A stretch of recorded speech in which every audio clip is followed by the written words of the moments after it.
श्रीगुरुभ्यो नमः।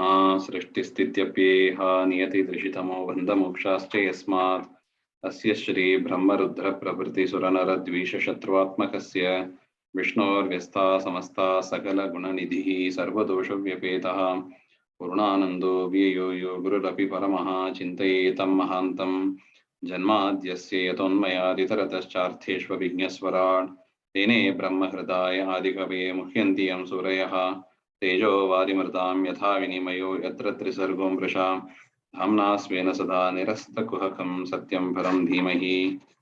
नारायणं नमस्कृत्य नरं चैव नरोत्तमं देवीं सरस्वतीं व्यासं ततो ग्रन्थमुदीरये।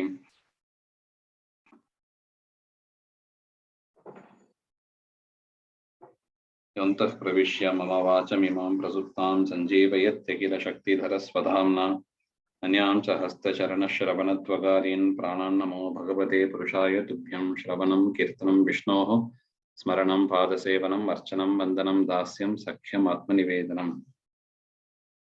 कृष्णाय वासुदेवाय देवकीनन्दनाय च नन्दगोपकुमाराय गोविन्दाय नमो नमः। श्रीगुरुभ्यो नमः। ಶ್ರೀಮದ್ಭಾಗವತದ ಪ್ರಥಮ ಸ್ಕಂದ ತೃತೀಯಾಧ್ಯಾಯದಲ್ಲಿ 33ನೇ ಶ್ಲೋಕ ನೋಡಬೇಕು. ಯತ್ರೈಮೇ ಸದಸದ್ರೂಪೇ ಪ್ರತಿಷಿದ್ಧೇ ಸ್ವಸಂವಿದ ಅವಿದ್ಯೆಯ ಆತ್ಮನಿಕೃತೆ ಇತಿ ತದ್ ಬ್ರಹ್ಮದರ್ಶನಂ ಅಂತ ಒಂದು ಶ್ಲೋಕ. ಅಂದ್ರೆ ಹಿಂದೆ ಏನ್ ಹೇಳಿದ್ರು, ಪರಮಾತ್ಮ ಅವನನ್ನ ಆ ಜೀವನಾದವ ಪರಮಾತ್ಮನನ್ನ ಕಂಡಿಲ್ಲ ಕೇಳಲಿಲ್ಲ, ಅದರಿಂದ ಸಂಸಾರ ಅವಸ್ಥೆಯಲ್ಲಿ ಇದಾನೆ ಅಂತ ಹೇಳಿದ್ರು. ಪರಮಾತ್ಮನನ್ನ ಕಾಣೋದು ಅಂದ್ರೆ ಏನು ಹಾಗೆ ಅಂತ ಪ್ರಶ್ನೆ. ಯಾಕೆಂದ್ರೆ ಜೀವ ಪರಮಾತ್ಮ ಒಂದಲ್ಲವೇ ಅಂತ ಒಂದು ಆಕ್ಷೇಪವನ್ನು ಮಾಡಿಕೊಂಡು ಅದಕ್ಕೆ ಪರಿಹಾರವನ್ನ ಈ ಶ್ಲೋಕದಲ್ಲಿ ಉತ್ತರ ಕೊಡ್ತಾ ಇದ್ದಾರೆ. ನಾನು ಜೀವ ವ್ಯತಿರಿಕ್ತಸ್ಯ ಬ್ರಹ್ಮಣಃ ಅಭಾವಾತ್ ಜೀವಸ್ಯ ಚ ಅಹಮಿತಿ ದೃಷ್ಟತ್ವಾತ್ ನ ಅದೃಷ್ಟ ವಸ್ತುತ್ವಂ ತಸ್ಯ ಇತ್ಯತಃ ಯತ್ರ ಇಮೇತಿ. ಜೀವನಿಗಿಂತ ಬೇರೆಯಾದ ಪರಮಾತ್ಮ ಅಂತ ಒಂದು ಇಲ್ಲವೇ ಇಲ್ಲ. ಜೀವನಿಗಿಂತ ಬೇರೆಯಾದ ಬ್ರಹ್ಮ ಅಂತ ಒಂದು ಇಲ್ಲ. ಜೀವನಿಗಾದರೂ ನಾನು ಎನ್ನುವ ಜ್ಞಾನ ಸದಾ ಇದ್ದೇ ಇರುತ್ತದೆ ಜೀವನಿಗೆ. ಉದಾಹರಣೆಗೆ ಊಟ ಮಾಡೋದು, ಓಡಾಡೋದು, ಎಲ್ಲವ ಕೆಲಸವನ್ನು ಮಾಡುವಾಗಲೂ ಕೂಡ ನಾನು ಎನ್ನುವ ಒಂದು ಎಚ್ಚರ ಜೀವನಿಗೆ ಇದ್ದೇ ಇದೆ. ಅದರಿಂದ ಜೀವನ ಜ್ಞಾನ ಜೀವನಿಗೆ ಇದೆ. ಜೀವನಿಗಿಂತ ಬೇರೆಯಾದ ಒಂದು ಬ್ರಹ್ಮ ಅಂತ ಇಲ್ಲವೇ ಇಲ್ಲ. ಹಾಗಿರುವಾಗ ಆ ಜೀವನ ಆ ಪರಮಾತ್ಮನನ್ನ ಕಾಣೋದು, ಬ್ರಹ್ಮನನ್ನ ಕಾಣೋದು, ಬ್ರಹ್ಮನನ್ನ ಕುರಿತು ಕೇಳೋದು ಹಾಗೆ ಅಂತ ಹಿಂದೆ ಬಂತಲ್ಲ, ಅದೇನ್ ಕೂಡ್ತದೆ ಅಂತ ಒಂದು ಆಕ್ಷೇಪ.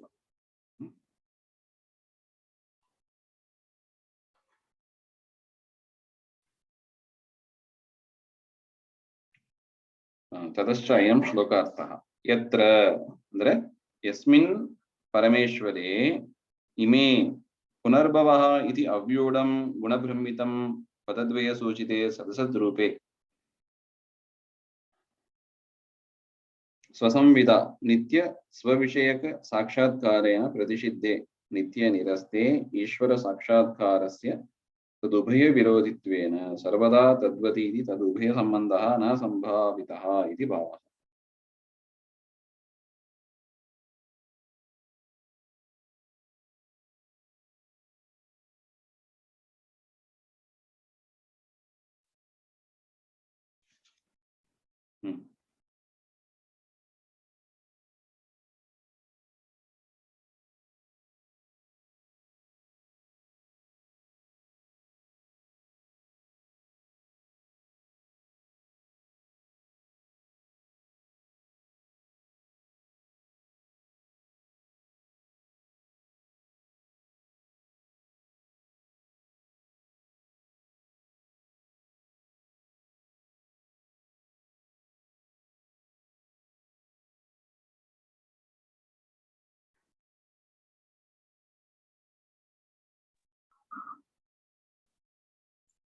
ಆಚಾರ್ಯ ಕೇಳಿಸ್ತಾ ಇಲ್ಲ? ಒಂದ್ ನಿಮಿಷ ನೋಡ್ತಾ ಇದ್ದೀನಿ. ಈ ಜೀವ ಈ ಶರೀರದಲ್ಲಿ ಇರುವಾಗ ಸ್ಥೂಲ ಸೂಕ್ಷ್ಮ ಶರೀರೆ ಅಂದ್ರೆ ಲಿಂಗ ಶರೀರದಲ್ಲಿ ಒಳಗೆ ಪರಮಾತ್ಮ ಜೀವ ಇದ್ದಾನೆ. ಅದರ ಸುತ್ತ ಅನಿರುದ್ಧ ಶರೀರ, ಅದರ ಸುತ್ತ ಸ್ಥೂಲ ಶರೀರ ಅಂತ ಇದೆ ಅಲ್ವಾ. ಅಂತಹ ಸಂದರ್ಭದಲ್ಲಿ ಅಂತಹ ಶರೀರದಿಂದ ಆವೃತನಾಗಿ ಇರುವಾಗ ಜೀವನಿಗೆ ಎರಡು ಜ್ಞಾನ ಬರೋದಿಲ್ಲ ಅಂತ. ಜೀವನಿಗೆ ಎರಡು ಜ್ಞಾನ ಬರೋದಿಲ್ಲ. ಎರಡು ಯಾವುದು ಅಂದ್ರೆ ಪ್ರತಿಷಿದ್ಧೆ ಸ್ವಸಂವಿಧ ಅಂತ ಇದೆ ನೋಡಿ. ಎರಡು ಜ್ಞಾನ ಬರೋದಿಲ್ಲ ಅಂತ. ಯತ್ರೈಮೇ ಸದಸದ್ ರೂಪ ಅಂದ್ರೆ ಒಂದು ಸ್ಥೂಲ ರೂಪ ಮತ್ತೊಂದು ಸೂಕ್ಷ್ಮ ಶರೀರ, ಸ್ಥೂಲ ಶರೀರ ಮತ್ತು ಸೂಕ್ಷ್ಮ ಶರೀರ ಅಂತ ಇದೆ. ಅಂದ್ರೆ ಪ್ರಾಕೃತವಾದ ಸ್ಥೂಲ ಸೂಕ್ಷ್ಮ ಶರೀರಗಳಿದಲ್ವಾ, ಅಲ್ಲಿ ಇರುವಾಗ, ಅದರಿಂದ ಆವೃತನಾಗಿ ಇರುವಾಗ ಸ್ವಸಂವಿಧ ಪ್ರತಿಷಿದ್ಧೆ. ಸಂವಿತ್ ಅಂದ್ರೆ ಜ್ಞಾನ ಅಂತ ಅರ್ಥ. ತನ್ನ ಜ್ಞಾನ ಇರೋದಿಲ್ಲ ಅಂತೆ ಜೀವನಿಗೆ. ತನ್ನ ಸ್ವ ಅಂದ್ರೆ ಎರಡು ಅರ್ಥ. ತನ್ನ ಜ್ಞಾನ ಅಂತ ಇದೆ, ಪರಮಾತ್ಮ ಅಂತನೂ ಇದೆ. ತನ್ನ ಜ್ಞಾನವೂ ಇರೋದಿಲ್ಲ ಅಂದ್ರೆ ತನ್ನ ಸ್ವರೂಪ ಎಂಥದ್ದು, ತಾನು ಸಾತ್ವಿಕನೋ ರಾಜಸನೋ ತಾಮಸನೋ, ಜೀವ ಸ್ವರೂಪ ಜೀವನಿಗೆ ಪರಿಚಯ ಆಗಿರೋದಿಲ್ಲ. ಯಾವಾಗ ಸದಸದ್ ರೂಪೆ ಅಂದ್ರೆ ಸ್ಥೂಲ ಸೂಕ್ಷ್ಮ ಶರೀರ ಅಂದ್ರೆ ಪ್ರಕೃತಿಯ ಬಂಧನದಲ್ಲಿ ಇರುವಾಗ ಜೀವನಿಗೆ ತನ್ನ ಜ್ಞಾನ ಆಗೋದಿಲ್ಲ, ಪ್ಲಸ್ ಪರಮಾತ್ಮನ ಜ್ಞಾನವೂ ಆಗೋದಿಲ್ಲ. ಯದ್ಯಪಿ ಪರಮಾತ್ಮನೇ ಹತ್ರ ಇರೋದು. ಈಗ ನಮ್ಮ ಹತ್ರ ಒಂದು ವಸ್ತು ಇದ್ರೆ ನಮಗೆ ಜ್ಞಾನ ಆಗ್ತದೋ ಇಲ್ವೋ, ಆದ್ರೆ ನಮಗೆ ತುಂಬಾ ಹತ್ತಿರವಾದ ವಸ್ತು ಅಂದ್ರೆ ಯಾರು? ಪರಮಾತ್ಮನೇ. ಮತ್ತೆ ಜೀವನಿಗೆ ಪರಮಾತ್ಮನ ಜ್ಞಾನ ಆಗಿರ್ಬೇಕಲ್ವಾ? ಜೀವನಿಗಿಂತ ಬೇರೆಯಾದ ಬ್ರಹ್ಮನೇ ಇಲ್ಲ ಅಂತ ಒಂದು ವಾದ. ಜೀವ ಪರಮಾತ್ಮ ಹತ್ತಿರ ಇದ್ದಾಗ ಪರಮಾತ್ಮನ ಜ್ಞಾನ ಆಗಿರ್ಬೇಕಲ್ವಾ? ಹಾಗೆ ಅಂದ್ರೆ ಪ್ರತಿಷಿದ್ಧೆ, ಅದೇ ಪ್ರಕೃತಿಯ ಬಂಧನ ಅಂತ ಕರೆಯೋದು. ಈ ಪ್ರಕೃತಿಯ ಬಂಧ ಏನ್ ಮಾಡುತ್ತದೆ? ಜೀವನ ಜ್ಞಾನವನ್ನ ಜೀವನಿಗೆ ತಂದು ಕೊಡೋದಿಲ್ಲ, ಮತ್ತು ಪರಮಾತ್ಮನ ಜ್ಞಾನವನ್ನು ಕೂಡ ಜೀವನಿಗೆ ತಂದು ಕೊಡೋದಿಲ್ಲ. ಅಂತ ಒಂದು ಅಜ್ಞಾನದಿಂದ ಆವೃತನಾಗಿ ಇದ್ದಾನೆ. ಅವಿದ್ಯೆಯ ಪರಮಾತ್ಮನ ಜ್ಞಾನ ಇರೋದಿಲ್ಲ. ಅವಿದ್ಯೆಯ ಆತ್ಮನಿಕೃತೆ, ಜೀವನಲ್ಲಿ ಆತ್ಮ ಅಂದ್ರೆ ಜೀವ ಅಂತ ಅರ್ಥ.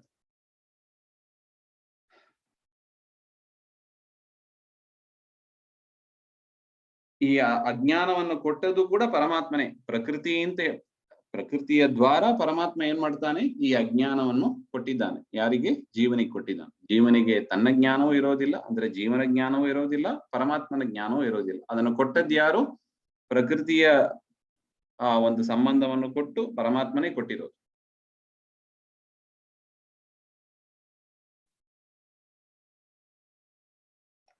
ಸೊ ಅದರಿಂದ ಅವಿದ್ಯೆಯ ಆತ್ಮನಿಕೃತೆ ತತ್ ಬ್ರಹ್ಮದರ್ಶನಂ.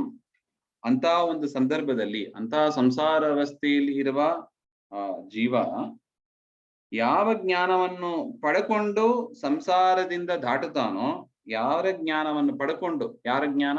ಪರಮಾತ್ಮನ ಜ್ಞಾನವನ್ನು ಪಡ್ಕೊಂಡು ಸಂಸಾರವನ್ನು ದಾಟ್ತಾನಲ್ಲ, ತದ್ದರ್ಶನಂ ಬ್ರಹ್ಮದರ್ಶನಂ ಅಂತ. ತದ್ ಬ್ರಹ್ಮದರ್ಶನಂ, ಅದನ್ನ ಬ್ರಹ್ಮದರ್ಶನ ಅಂತ ಕರೀತಾರೆ. ಅದನ್ನ ಅಪರೋಕ್ಷ ಜ್ಞಾನ ಅಂತ ಕರೀತಾರೆ, ಸಾಕ್ಷಾತ್ಕಾರ ಅಂತ ಕರೀತಾರೆ. ಸೊ ಸಾಕ್ಷಾತ್ಕಾರದ ಲಾಭ ಏನು? ಸಾಕ್ಷಾತ್ಕಾರ ಆದ ಮೇಲೆಯೇ ಜೀವನಿಗೆ ತನ್ನ ಜ್ಞಾನವೂ ಬರುತ್ತದೆ, ಪರಮಾತ್ಮನ ಒಂದು ಜ್ಞಾನವೂ ಕೂಡ ಬರುತ್ತದೆ. ಸ್ಫುಟವಾಗಿ ಬರೋದು ಆ ಪ್ರಕೃತಿಯ ಸಂಬಂಧ ಹೋದ ಮೇಲೆ ಬರೋದು. ಅದೇ ಮುಖ್ಯವಾದ ಒಂದು ಬ್ರಹ್ಮದರ್ಶನ ಅಂತ ಅರ್ಥ. ಸೊ ಅದರಿಂದ ಸಂಸಾರ ಅವಸ್ಥೆಯಲ್ಲಿ ಇರುವಾಗ ಜೀವನ ಪರಿಸ್ಥಿತಿ ಹೇಗಿರುತ್ತದೆ? ತಾನು ಯಾರೆಂಬ ಒಂದು ಜ್ಞಾನವೂ ಇರೋದಿಲ್ಲ. ಪರಮಾತ್ಮ ತನ್ನದೇ ಬಿಂಬ, ಪಕ್ಕದಲ್ಲೇ ಇದ್ದಾನೆ ಬಿಂಬ, ಅವನ ಜ್ಞಾನವೂ ಇರೋದಿಲ್ಲ. ಪರಮಾತ್ಮ ಆ ರೀತಿಯಾಗಿ ಮಾಡಿಟ್ಟಿದ್ದಾನೆ. ಅದರಿಂದ ಅಂತ ಒಂದು ಅವಸ್ಥೆಯಲ್ಲಿ ಯಾವ ಜ್ಞಾನದಿಂದ, ತನ್ನ ಜ್ಞಾನದಿಂದ ನಮಗೆ ಈ ಸಂಸಾರದಿಂದ ಬಿಡುಗಡೆ ಆಗೋದಿಲ್ಲ. ಯಾಕೆ? ನಮ್ಮ ಜ್ಞಾನ ನಮಗೆ ಆಲ್ರೆಡಿ ಇದೆ. ಹಾಗಂದ್ರೆ ಆಲ್ರೆಡಿ ನಮಗೆ ಏನಾಗಿರ್ಬೇಕು? ಸಂಸಾರ ನಿವರ್ತಕ ಆಗಿರ್ಬೇಕು. ಸೊ ಅದರಿಂದ ಆತ್ಮಜ್ಞಾನ ಅಂದ್ರೆ ಇಲ್ಲಿ ಯಾವ್ದು ಇಟ್ಕೋಬೇಕು? ಪರಮಾತ್ಮನ ಜ್ಞಾನದಿಂದಲೇ, ಪರಬ್ರಹ್ಮನ ಜ್ಞಾನದಿಂದಲೇ ನಾವು ಸಂಸಾರ ನಿವರ್ತಕ, ನಮಗೆ ಸಂಸಾರ ನಿವರ್ತಕ ಪರಮಾತ್ಮನ ಜ್ಞಾನದಿಂದಲೇ ಅಂತ ಹೇಳಿರೋದ್ರಿಂದ ಹಿಂದಿನ ಶ್ಲೋಕದಲ್ಲಿ ಬಂದಿತ್ತು ನೋಡಿ. ಅದೃಷ್ಟ ಅಶ್ರುತ ವಸ್ತುತ್ವ, ಆ ಬ್ರಹ್ಮ ದರ್ಶನವನ್ನ ಪಡೆಯುವ ಒಂದು ಪ್ರಯತ್ನವನ್ನು ನಾವು ಮಾಡಬೇಕು ಅಂತ ಅದರ ಅಭಿಪ್ರಾಯ. ಯತ್ರ ಇಮೆ ಸದಸದ್ರೂಪೇ ಪ್ರತಿಷಿದ್ಧೆ ಸ್ವಸಂವಿಧ ಅವಿದ್ಯೆಯ ಆತ್ಮನಿ ಕೃತೆ ಇತಿ ತದ್ ಬ್ರಹ್ಮ ದರ್ಶನಂ. ಅದರಿಂದ ತದೇವ ಬ್ರಹ್ಮ ನ ಜೀವ ಇತಿ ಯನ್ ನಿತ್ಯ ಮುಕ್ತತ್ವೇನ ಜೀವ ಸಂಬಂಧಕತ್ವೇನ ಚ ದರ್ಶನಂ ತದೇವ ಬ್ರಹ್ಮ ದರ್ಶನಂ. ಅದರಿಂದ ಪರಮಾತ್ಮನ ಒಂದು ವಿಚಾರವನ್ನೇ ನಾವು ಮಾಡಿ ತಿಳ್ಕೋಬೇಕೇ ಹೊರತು ಜೀವನ ಒಂದು ವಿಚಾರದಿಂದ, ಜೀವನ ಒಂದು ಜ್ಞಾನದಿಂದ ಸಂಸಾರದಿಂದ ಬಿಡುಗಡೆ ಆಗೋದಿಲ್ಲ ಅಂತ ಅದರ ಅಭಿಪ್ರಾಯ. ಇನ್ನು ಯದ್ಯೇಷಾ ಮುಂದಿನ ಶ್ಲೋಕ, ಯದ್ಯೇಷಾ ಉಪರತ ದೇವಿ ಮಾಯಾ ವೈಶಾರದಿ ಮತಿ ಸಂಪನ್ನ ಏವೇತಿ ವಿದುಃ ಮಹಿಮ್ನಿಸ್ವೆ ಮಹೀಯತೆ.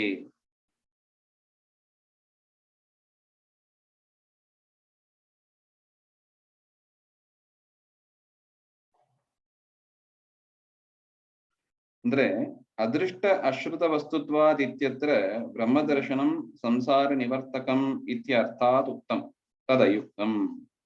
ಅಂದ್ರೆ ಪರಮಾತ್ಮನನ್ನ ಕೇಳದೇ ಇರುವುದರಿಂದ, ಪರಮಾತ್ಮನನ್ನ ನೋಡದೇ ಇರುವುದರಿಂದ ನಮ್ಮ ಸಂಸಾರ ಇರುತ್ತದೆ. ಅಂದ್ರೆ ಹುಟ್ಟು ಸಾವು ಎನ್ನುವ ಚಕ್ರದಲ್ಲಿ ಇರ್ತಾರೆ. ಪರಮಾತ್ಮನ ದರ್ಶನ, ಪರಮಾತ್ಮನ ಮಹಿಮೆಯನ್ನು ಕೇಳಿ ತಿಳಿದು ಪರಮಾತ್ಮನ ಸಾಕ್ಷಾತ್ಕಾರವನ್ನ ಯಾರು ಪಡೆದಿರ್ತಾರಲ್ಲ ಅವರಿಗೆ ಸಂಸಾರ ಇರೋದಿಲ್ಲ ಅಂತ ಹಿಂದೆ ಹೇಳಿದ್ರಲ್ವಾ, ಅದು ಸರಿಯಲ್ಲ ಅಂತ ಒಂದು ಆಕ್ಷೇಪ, ಮತ್ತೊಂದು ಆಕ್ಷೇಪ. ತದಯುಕ್ತಂ. ಯಾಕೆ? ಬ್ರಹ್ಮಜ್ಞಾನವತಾಮಪಿ ಶುಕಾದೀನ ಮುಕ್ತಿಯ ಭಾವ. ಬ್ರಹ್ಮಜ್ಞಾನವನ್ನು ಪಡೆದಿದ್ದಾರೆ ಯಾರು? ಶುಕಾಚಾರ್ಯರೇ ಮೊದಲಾದ ಋಷಿಗಳು. ಈ ಭಾಗವತವನ್ನ ಪರೀಕ್ಷಿತ ರಾಜನಿಗೆ ಉಪದೇಶ ಮಾಡಿದವರು ಶುಕಾಚಾರ್ಯರು. ಅವರಿಗೆ ಪರಮಾತ್ಮನ ಸಾಕ್ಷಾತ್ಕಾರ ಆಗಿದೆ. ಅಂತವರು ಕೂಡ ಏನಾಗಿದ್ದಾರೆ? ಬ್ರಹ್ಮ ದರ್ಶನ ಪಡೆದವರು, ಪರಮಾತ್ಮನ ಮಹಿಮೆಯನ್ನ ಕೇಳಿ ತಿಳ್ಕೊಂಡು ಪರಮಾತ್ಮನ ಕಂಡವರು, ಅವರು ಕೂಡ ಸಂಸಾರದಲ್ಲಿ ಇದ್ದಾರೆ. ಅದರಿಂದ ಪರಮಾತ್ಮನ ತಿಳ್ಕೊಂಡು ಪರಮಾತ್ಮನ ಜ್ಞಾನವನ್ನು ಪಡೆದು ಪರಮಾತ್ಮನ ದರ್ಶನವನ್ನು ಪಡೆದು ಸಂಸಾರದಿಂದ ನಿವರ್ತಕರಾಗ್ತಾರೆ ಅಂತ ನೀವು ಹೇಳಿದರಲ್ಲ, ಅದು ಹೆಂಗ್ ಕೂಡುತ್ತದೆ ನೋಡಿ? ಶುಕಾಚಾರ್ಯರ ಕೇಸಲ್ಲಿ ಕೂಡ್ತಾ ಇಲ್ಲ. ಅದರಿಂದ ನೀವು ಹೇಳ್ತಾ ಇರೋದು ಸರಿಯಲ್ಲ ಅಂತ ಒಂದು ಆಕ್ಷೇಪ.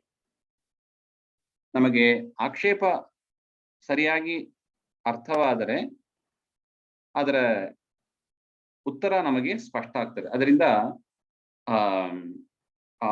ಆಕ್ಷೇಪವನ್ನ ಸರಿಯಾಗಿ ತಿಳ್ಕೊಂಡ್ಬಿಡೋಣ. ಶುಕಾಚಾರ್ಯರು ಪರಮಾತ್ಮನ ಜ್ಞಾನವನ್ನ ಪಡೆದಿದ್ದಾರೆ, ಪರಮಾತ್ಮನ ಸಾಕ್ಷಾತ್ಕಾರ ಕಂಡಿದ್ದಾರೆ, ಪರಮಾತ್ಮನನ್ನು ಕಂಡಿದ್ದಾರೆ. ಅಂತವರು ಕೂಡ ಸಂಸಾರದಲ್ಲಿ ಇದ್ದದ್ದು ಕಂಡಿದ್ದೀವಿ ನಾವು. ಹಾಗಿರುವಾಗ ಪರಮಾತ್ಮನ ಜ್ಞಾನದಿಂದ ಸಂಸಾರ ಬಿಡುಗಡೆ ಆಗ್ತದೆ ಅಂತ ನೀವು ಹೇಳೋದು ಸರಿಯಲ್ಲ ಅಂತ ಅದರ ಆಕ್ಷೇಪ ಬಂದ್ರೆ, ಅದಕ್ಕೆ ಸೂತಾಚಾರ್ಯರು ಈ ಶ್ಲೋಕದಲ್ಲಿ ಉತ್ತರವನ್ನು ಕೊಡ್ತಾ ಇದ್ದಾರೆ. ಅಂದ್ರೆ ಯದ್ಯೇಷಾ ಉಪರತ ದೈವೀ ಮಾಯಾ ವೈಶಾರದಿ ಮತಿ ಸಂಪನ್ನ ಏವೇತಿ ವಿದುಃ ಮಹಿಮ್ನಿ ಸ್ವೇ ಮಹೀಯತೆ. ಅಂದ್ರೆ ಪರಮಾತ್ಮನ ಸಾಕ್ಷಾತ್ಕಾರ ಪಡೆದ ನಂತರ ಸ್ವಲ್ಪ ಟೈಮ್ ಗ್ಯಾಪ್ ಇರುತ್ತದೆ ಅಂತ.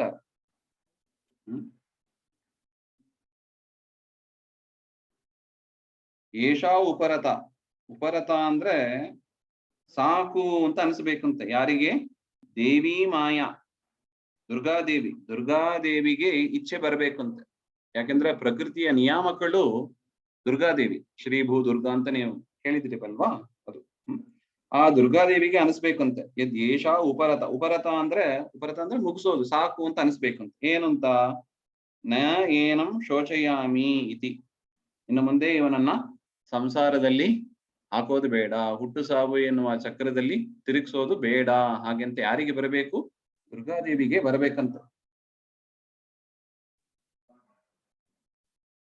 ಇವನಿಗೆ ವೈಶಾರದಿ ಮತಿ, ಪರಮಾತ್ಮನಲ್ಲಿ ಪರಮಾತ್ಮ ವಿಷಯಕವಾದ ಮತಿ ಚೆನ್ನಾಗಿ ಉಂಟಾಗಿದೆ. ಅಂದ್ರೆ ಜಗತ್ತಿನಲ್ಲಿ ಇರುವ ಮೋಹ ಎಲ್ಲ ಹೋಗಿ ಪರಮಾತ್ಮನನ್ನ ಸರಿಯಾಗಿ ತಿಳ್ಕೊಂಡು ಪರಮಾತ್ಮನಲ್ಲಿ ಸರಿಯಾದ ಭಕ್ತಿಯನ್ನ ಮಾಡ್ತಾ ಇದ್ದ. ನೋಡಿ ಯಾಕೆ ಇಷ್ಟೆಲ್ಲ ಹೇಳ್ತಾರೆ ಅಂದ್ರೆ ಡಿಸಿಪ್ಲಿನ್ ಮುಖ್ಯ ನೋಡಿ. ಅಲ್ಲಿ ಮೇಲಿನ ಲೋಕದಲ್ಲಿ ಮೋಕ್ಷದಲ್ಲಿ ಎಲ್ಲ ವೆಲ್ ಡಿಸಿಪ್ಲಿನ್ಡ್ ಪೀಪಲ್ ಅಲ್ಲಿರೋವ್ರನ್ನ ಹೋಗಿ ಇನ್ಡಿಸಿಪ್ಲಿನ್ಡ್ ಪೀಪಲ್ ನ ತಗೊಂಡೋಗಿ ಅಲ್ಲಿ ಹಾಕಿದ್ರೆ ಸರಿ ಹೋಗೋದಿಲ್ಲ. ಎಸ್, ಅದರಿಂದ ದುರ್ಗಾದೇವಿ ಇನ್ಸ್ಪೆಕ್ಟ್ ಮಾಡ್ತಾರಂತೆ, ದೊಡ್ಡ ಇನ್ಸ್ಪೆಕ್ಟರ್ ಅವರು. ದುರ್ಗಾದೇವಿ ಪರೀಕ್ಷೆ ಮಾಡ್ತಾರಂತೆ, ಇವನಿಗೆ ಕಾಯೇನ ವಾಚ ಮನಸ ಶುದ್ಧನಾಗಿ ಇದ್ದಾನೋ ಅಲ್ವೋ, ಕಾಮಕ್ರೋಧಾದಿಗಳು ಮನಸ್ಸಿನಲ್ಲಿ ಹೋಗಿದೆಯೋ ಇಲ್ಲವೋ, ಅದು ಬರುವ ತನಕ ಅಪರೋಕ್ಷ ಜ್ಞಾನ ಆದ್ಮೇಲೆ ನಾವು ಪರಮಾತ್ಮನಲ್ಲಿ ಇನ್ನೂ ಹೆಚ್ಚು ಆಗ್ತದೆ. ಪರಮಾತ್ಮನಲ್ಲಿ ಭಕ್ತಿ ಹೆಚ್ಚಾದಷ್ಟು ಈ ಕಾಮಕ್ರೋಧಾದಿಗಳೆಲ್ಲ ಹೋಗುತ್ತದೆ ಅಂತ ನಾವು ಹಿಂದೆ ನೋಡಿದ್ದೀವಿ. ಅದು ಬರುವ ತನಕ ದುರ್ಗಾದೇವಿ ಸಂಸಾರ ಅವಸ್ಥೆಯಲ್ಲಿ ಇಟ್ಟಿರ್ತಾರೆ. ತದನಂತರ ಸಂಸಾರದಿಂದ ಬಿಡುಗಡೆಯನ್ನ ಮಾಡ್ತಾರೆ. ದುರ್ಗಾದೇವಿ ಅವರು ಸ್ವತಂತ್ರವಾಗಿ ಮಾಡೋದಿಲ್ಲ, ಪರಮಾತ್ಮನ ಒಂದು ಅಧೀನದಿಂದಲೇ ಮಾಡ್ತಾ ಇದ್ದಾರೆ ಅಂತ ಅರ್ಥ. ಪರಮಾತ್ಮನ ಅಧೀನವಾಗಿಯೇ ದುರ್ಗಾದೇವಿ ಅದನ್ನ ಮಾಡ್ತಾ ಇದ್ದಾರೆ. ಅದರಿಂದ ಪರಮಾತ್ಮನ ಪಾರ್ಟ್ ಏನಿಲ್ಲ ಅಂತ ತಿಳ್ಕೋಬಾರ್ದು. ದುರ್ಗಾದೇವಿಯೇ ಮಾಡ್ತಾರೆ, ದುರ್ಗಾದೇವಿ ಉಪಾಸನೆ ಮಾಡಿದ್ರೆ ಆಗ್ತದಲ್ಲ ಅಂತ ನಾವು ಆ ರೀತಿಯಾಗಿಯೂ ಚಿಂತನೆ ಮಾಡಬಾರ್ದು. ಪರಮಾತ್ಮನ ಅನುಗ್ರಹದಿಂದ ಅವರು ಆ ರೀತಿಯಾಗಿ ಮಾಡ್ತಾರೆ ಅಂತ ಅರ್ಥ. ಯದ್ಯೇಷಾ ಉಪರತ, ಅದರಿಂದ ಯಾವಾಗ ಅವರಿಗೆ ಗೊತ್ತಾಗ್ತದೆ. ಯಾಕೆ? ಪ್ರಕೃತಿಯ ಬಂಧನ ಕೊಟ್ಟ ಪ್ರಕೃತಿಯ ನಿಯಾಮಕರವರು ದುರ್ಗಾದೇವಿ.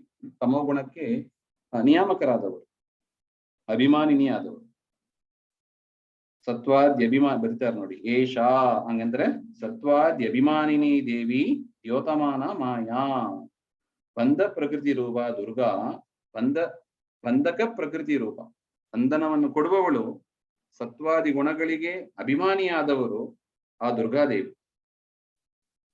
ಅವರಿಗೆ ಅನಿಸ್ಬೇಕಂತ, ಉಪರತಂ ಯದಾ ಉಪರತಂ ಏನಂ ಜೀವಂ ನ ಶೋಚಯಾಮಿ ಇತಿ ಬುದ್ಧಿಯ, ಅವರಿಗೆ ಬರಬೇಕಂತ, ಸಾಕು ಇವನಿಗೆ ಸಂಸಾರದಿಂದ ಬಿಡುಗಡೆ ಮಾಡೋಣ ಅಂತ. ಸಂಸಾರಾಪಾದನ ರೂಪ ವ್ಯಾಪಾರ ನಿವೃತ್ತ, ಸಂಸಾರದಲ್ಲಿ ಆಗ ಅವರು ಸಂಸಾರದಲ್ಲಿ ಹಾಕುವ ಒಂದು ವ್ಯಾಪಾರದಿಂದ ನಿವೃತ್ತರಾಗ್ತಾರಂತೆ. ಯಾರು? ದುರ್ಗಾದೇವಿ. ಹಾಗೂ ಅಷ್ಟು ತನಕ ಏನಿರುತ್ತದೆ, ಜೀವನಿಗೆ ಅಪರೋಕ್ಷ ಜ್ಞಾನ ಬ್ರಹ್ಮದರ್ಶನ ಆದ ಮೇಲೂ ಕೂಡ ಸಂಸಾರ ಒಂದು ಹುಟ್ಟು ಸಾವು ಎನ್ನುವುದು ಇರುತ್ತದೆ. ಅದರಿಂದ ಶುಕಾಚಾರ್ಯರಿಗೆ ಆ ಪರಿಸ್ಥಿತಿಯಲ್ಲಿ ಇದ್ದಾರೆ ಅವರು. ಬ್ರಹ್ಮದರ್ಶನ ಆದ ಮೇಲೂ ಕೂಡ ಸ್ವಲ್ಪ ಕಾಲಾವಕಾಶ ಇರುತ್ತದೆ. ಆ ಒಂದು ಪಕ್ವ ಆದ ಮೇಲೆ ದುರ್ಗಾದೇವಿಯ ಪ್ರಸಾದ ರೂಪದಿಂದ, ಪರಮಾತ್ಮನ ಪ್ರಸಾದದಿಂದ ಅದು ಕೂಡ ಹೋಗುತ್ತದೆ ಅಂತ ಅದರ ಅಭಿಪ್ರಾಯ.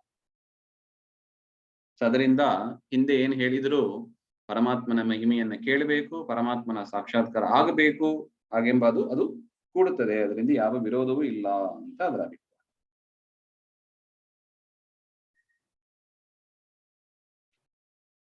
ತದಾ ಏನಂ ಜೀವಂ ಬ್ರಹ್ಮ ಸಂಪನ್ನ ಪ್ರಾಪ್ತ ಏವ ಇತಿ ವಿದುಹು.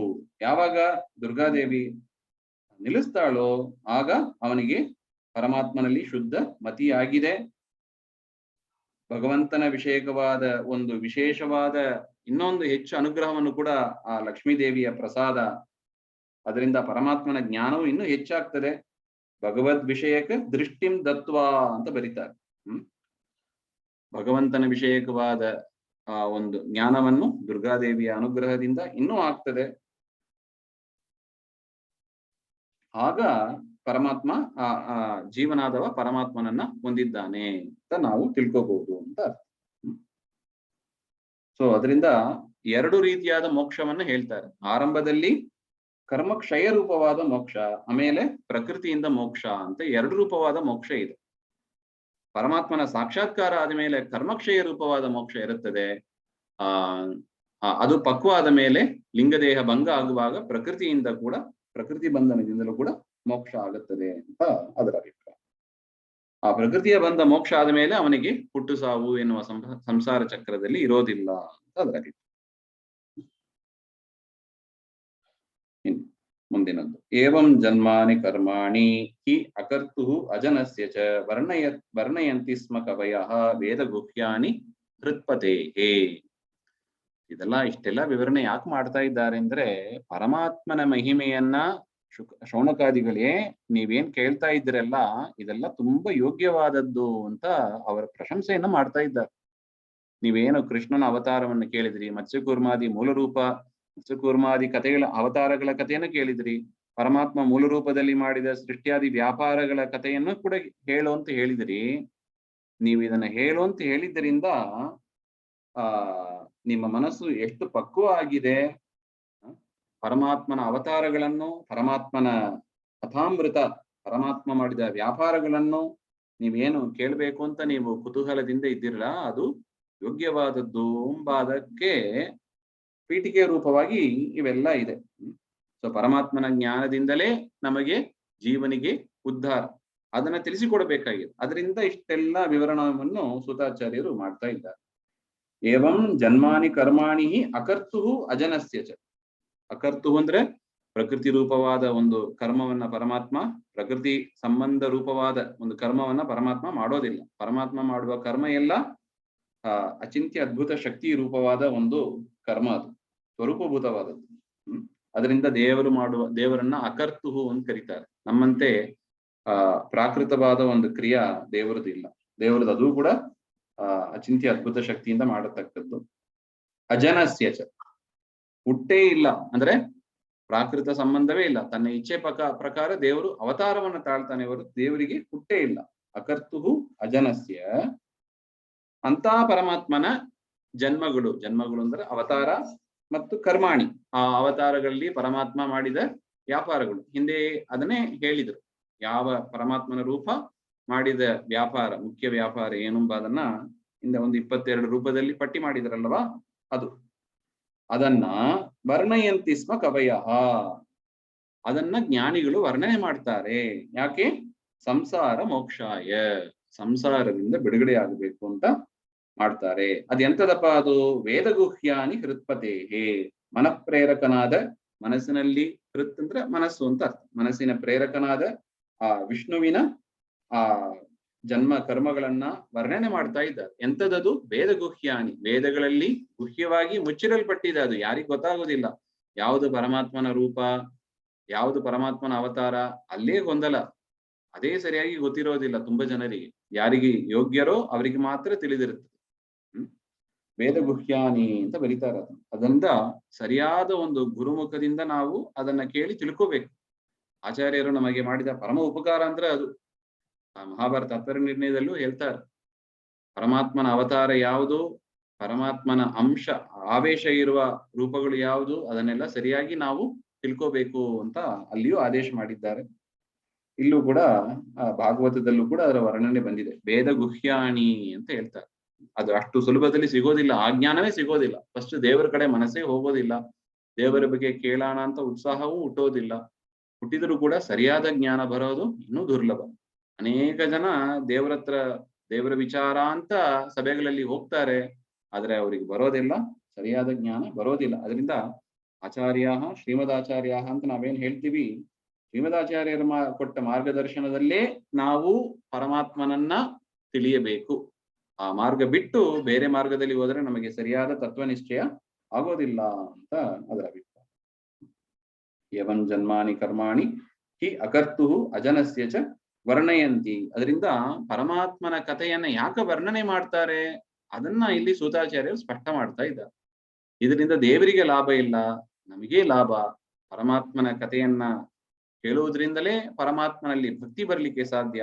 ಆ ಭಕ್ತಿಯಿಂದಲೇ ಪರಮಾತ್ಮನ ಪ್ರಸಾದ, ಆ ಪ್ರಸಾದದಿಂದಲೇ ಸಂಸಾರ ನಿವೃತ್ತಿ ರೂಪವಾದ ಒಂದು ಮೋಕ್ಷ ಸಿಗುತ್ತದೆ ಅಂತ. ಅದು ನಮ್ದು ಆಬ್ಜೆಕ್ಟಿವ್, ನಮ್ದು ಜೀವನದ ಗುರಿ. ಅದು ಒಂದು ಜನ್ಮಕ್ಕೆ ಸಂಬಂಧಪಟ್ಟದಲ್ಲ ಜೀವನ ಗುರಿ, ಅದು ಅನೇಕ ಜನ್ಮಗಳಿಗೆ ಸಂಬಂಧಪಟ್ಟದ್ದು. ಇದೇ ಮುಖ್ಯ ಗುರಿ. ಇದನ್ನ ಮತ್ತೆ ಕೆಲಸಕ್ಕೆ ಹೋಗೋದು, ದುಡ್ಡು ಸಂಪಾದನೆ ಮಾಡೋದು, ಅದೆಲ್ಲ ನಾವೇನ್ ಮಾಡ್ಬೇಕು, ಸೆಕೆಂಡರಿ ಆಗಿ ಇಟ್ಕೋಬೇಕು. ಜೀವ ಭೂಮಿಗೆ ಬಂದ ಉದ್ದೇಶನೇ ಇದು, ಅದರಿಂದ ನಾವು ಇದಕ್ಕೆ ದಿವಸ ಸ್ವಲ್ಪ ಹೊತ್ತಾದ್ರೂ ನಾವು ಈ ಪರಮಾತ್ಮನ ಕಥಾಶ್ರವಣದಲ್ಲಿ ಸಮಯವನ್ನು ಕೊಟ್ಟು ನಮ್ಮ ಮನುಷ್ಯ ಜನ್ಮವನ್ನು ಸಾರ್ಥಕ ಮಾಡ್ಕೋಬೇಕು ಅಂತ ಒಂದು ಸೂಚನೆಯನ್ನು ಕೂಡ ಗುರುಗಳಲ್ಲಿ ತಿಳಿಸಿಕೊಡ್ತಾ ಇದ್ದಾರೆ. ಮುಂದಿನದ್ದು ಏನಂತ ಮತ್ತೆ ಸೇರಿದಾಗ ನೋಡೋಣ. ಶ್ರೀಮಧ್ವಾಂತರ್ಗತ ಶ್ರೀ ಕೃಷ್ಣಾರ್ಪಣಮಸ್ತು. ಯಸ್ ಸರ್ವಗುಣ ಸಂಪೂರ್ಣಃ ಸರ್ವದೋಷ ವಿವರ್ಜಿತಃ ಪ್ರಿಯತಾಂ ಪ್ರೀತೇ ಬಾಲಂ ವಿಷ್ಣುರ್ಮೇ ಪರಮಃ ಸುಹೃತ್. ಶ್ರೀ ಹರೇ ನಮಃ. ಶ್ರೀಮದ್ವೇಷಾರ್ಪಣಮಸ್ತು.